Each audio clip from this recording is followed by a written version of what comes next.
कराची में नस्ला टावर के इन्हेदाम की कार्रवाई 8वें रोज भी जारी। SBC हुकाम के मुताबिक इमारत की 80% दीवारें तोड़ी जा चुकी हैं। 400 मजदूर दिन रात इमारत ढाने का काम कर रहे हैं, मगर बेघर होने वालों को मुआवजा मिलने का दूर दूर तक कोई इम्कान नजर नहीं आता। सुप्रीम कोर्ट ने इमारत को गैर कानूनी करार देकर इन्हेदाम का हुक्म दिया था।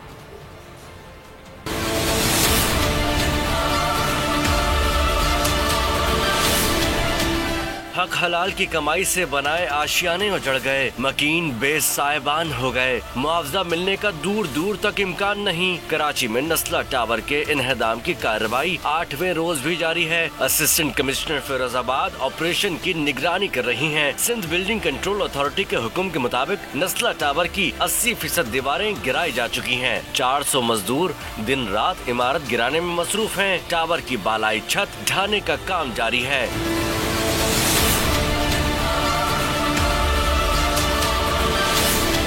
इन्हेदाम की वजह से नस्ला टावर के रास्ते चारों जानिब से सील हैं। शाहराह फैसल को शाहराह कायदीन से मिलाने वाली सड़क को ट्रैफिक के लिए बंद कर दिया गया है। शाहराह कायदीन की सर्विस रोड भी जाल लगाकर बंद की गई है। नस्ला टावर के अतराफ दफा 144 नाफिज है।